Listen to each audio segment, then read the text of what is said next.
Hi, I'm Louise, and I'm going to be 34 this year. After finishing college, I got a job at a big company that many people know about. They paid me a good amount of money, especially for someone new to the job. But it meant I had to travel a lot for work and often had to do extra hours, even on holidays. It was tough, but I liked feeling like I was doing something important. When I was 28, I got promoted to be in charge of a whole department, which was pretty cool, especially since it's not common for women to move up that quickly. About 4 years ago, I got married to my boyfriend, Brian. We'd been together for 2 years after meeting through a friend. I wasn't really thinking about getting into a relationship, but my friend thought it was a good idea to introduce us. I never really imagined myself getting married or having kids, but Brian was really keen on it. He said he wanted to get married soon and have kids before we got too old. I wasn't ready for that at all. I had just gotten promoted, and the idea of getting married and having kids felt too rushed. So whenever Brian brought it up, I told him we needed more time to know each other better, and that marriage meant thinking about more than just the two of us. Brian then suggested, "Okay, let's wait 2 years before getting married. By then, we'll really know each other, right?" At first, I didn't think we'd last that long, but surprisingly, we did end up dating for 2 years before tying the knot. Throughout our relationship, Brian was loyal, didn't have any gambling habits, and always treated me kindly and sincerely. I admired his strong work ethic and how he always put effort into everything he did. But there was one thing that bothered me a bit: his big ego. Whenever someone at work, especially a senior, pointed out his mistakes, he'd come home ranting about how he didn't need to be told what to do and that he always thought his way was the best. Listening to him, it was obvious that he was being criticized for his errors, but it seemed like he couldn't handle being corrected, whether it came from a superior or not. When we decided to have a dinner with both our families to celebrate, Brian chose a really expensive restaurant that cost over $200 per person. He then asked me to split the bill with him because it was so pricey. I suggested going somewhere cheaper, but Brian insisted, saying it was important to make a good impression. I felt frustrated because it seemed like he was worried people would think he was cheap if we went somewhere less fancy. I thought to myself, if he's worried about that, he should pay for it all himself. But Brian explained that his salary couldn't cover the whole bill for 8 people, maybe just 3 at most. So he asked me to cover the remaining 5, meaning I had to pay more than half. It didn't seem fair to me, especially since we were both bringing 4 people from each of our families, totaling 8. Brian wanted us to go to a restaurant that's expensive, but he couldn't even cover his own family's part of the bill. I wasn't happy when Brian suggested the expensive dinner plan, and I was even more confused when he announced to everyone at the dinner that he would pay for everything. Although I had doubts, everyone seemed pleased, so I decided to go along with it and let him take charge. But looking back, I think I might have made a mistake. I regret not reconsidering my marriage to Brian, who was so full of himself. After we got married, his behavior towards me changed completely. He started talking down to me all the time.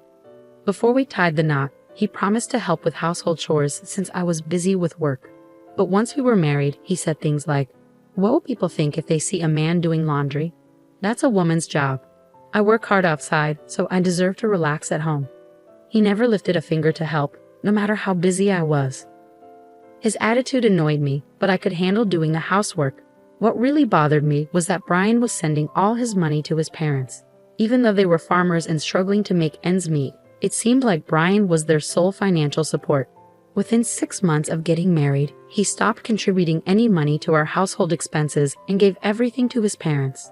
I once told Brian, it's not fair for me to cover all our living expenses with my salary alone. But he argued back, saying, "How can you say that when my family needs help? They're your family too. Plus, you make more money than me, so you should be fine." He didn't listen to my concerns.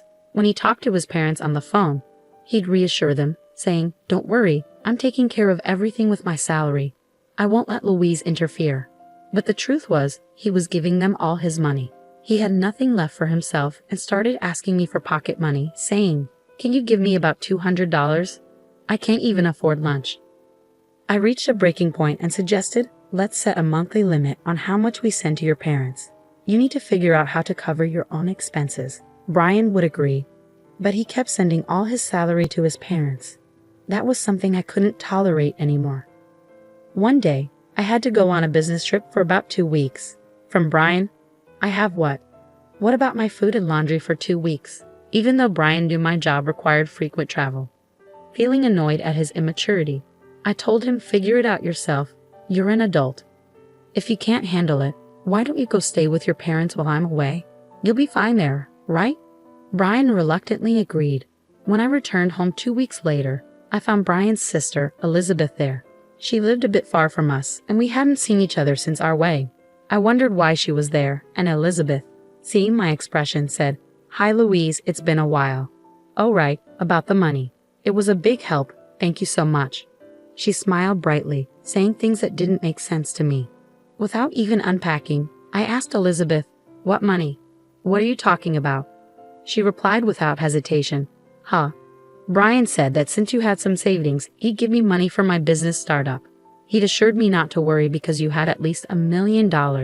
I was completely baffled. Just then, Brian walked in, holding my bank passbook and seal. When he saw my expression, he said, "Oh, welcome back. Perfect timing. I'm going to give your savings to Elizabeth. You know she's a nail artist, right? She's been wanting to open her own shop. She's been saving up, but she's still short about $1 million. I remembered that you've had savings since before we were married, exactly $1 million. So I told her she could have it." With a smile, he handed the passbook and seal to Elizabeth, saying, "You're lucky. This will help make your dream come true. Show some gratitude, okay?" I couldn't hold back anymore. I snapped, "What are you talking about? That's my money. Why are you deciding this on your own? I could understand if you said you lend it. We'd need a legal agreement and a plan to pay it back, right? You can't just give away someone else's savings without any discussion." I grabbed the passbook and seal back from Elizabeth. Brian looked at me and said, "What? We're family, aren't we? It's silly to make legal agreements with family members. Plus, we're not lending it, we're giving it. You never spend any of your money because you're always working, right? It's a waste to just hoard it. Elizabeth has a dream. Isn't it more meaningful to use it to help her?" Then he gave me a stern look. Upon hearing Brian's words, I realized that he was impossible to reason with. I felt like continuing the conversation was pointless. But then Brian dropped a bombshell. "This money is too good for you, so I'm giving it to Elizabeth. You'd only waste it.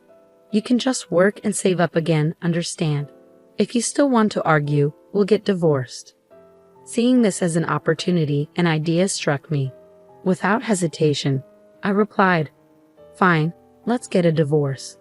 I'll prepare the papers and send them to you. I'll come collect my things soon. Until the divorce is final, I'll stay at a hotel. Goodbye for now." With that, I grabbed my luggage from the business trip and swiftly left the house. Brian was shocked by my sudden decision. Soon after, he bombarded me with texts, begging me to come back and even saying that Elizabeth would forgive me if I gave her the money. I ignored all his messages. Who does he think he is?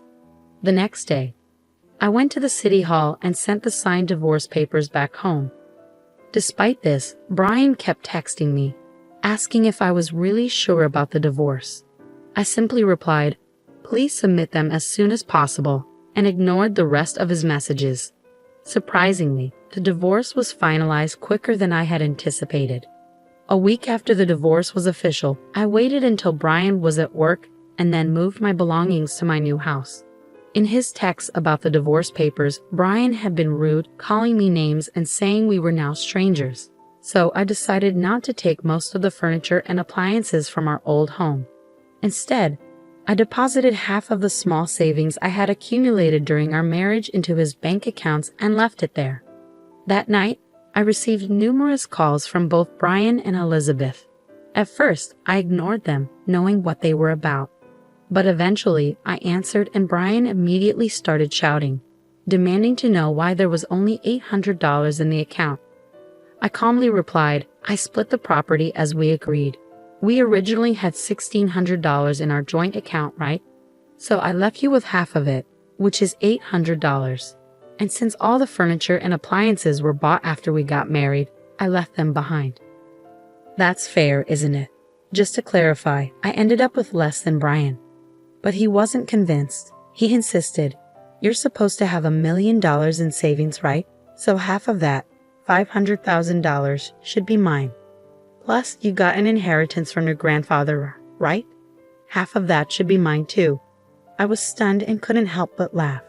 I had seen this coming, otherwise Brian wouldn't have agreed to the divorce so easily.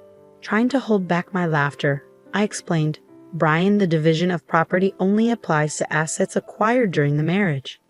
My savings from before we were married and the inheritance I received aren't part of that. I consulted a lawyer and I divided our marital assets fairly. And remember, all the money we saved during our marriage was actually earned by me. You never contributed to our expenses. So be thankful I divided that." Brian accused me of lying, saying, "That can't be true. You're trying to trick me. Give me what's rightfully mine, or I'll sue you." He yelled desperately, but I remained calm and replied, "If you want to sue me, go ahead. I've been fair and I haven't deceived you. I'm not afraid of being sued." Hearing this, Brian panicked and said, "Wait, let's forget the divorce. I was wrong. Please come back to me." He completely changed his tune and begged for reconciliation. I responded firmly, "The divorce is finalized and I have no intention of reconsidering. This is serious." Then I informed him, "If you plan on staying in our old place, you'll have to cover the rent yourself. It's about $1,800 per month, which you probably didn't realize because you've never paid it." Brian weakly admitted, "I can't afford that." If he can't pay, then it's his problem. After that, it seems Brian moved back in with his parents because he couldn't afford the rent. Unable to cover the moving costs, Brian sold the furniture and appliances I left behind. His parents thought Brian was making good money and welcomed him back, thinking it would make their lives easier. But without my income, Brian couldn't support them as much as before. And it seems he's struggling to adjust to living there. It seems Elizabeth's plans for her business were affected since she couldn't access any of my savings. She had to stop her preparations, causing her a lot of frustration. Brian also faced difficulties from Elizabeth, but that's not my concern anymore. I'm concentrating on my work and enjoying living independently. I've had my fill of marriage. Brian still sends messages, expressing his desire to reconcile. But I ignore them completely. It's almost amusing to hear him update me on his situation from time to time, so I've let it slide. However, I'm planning to block him soon.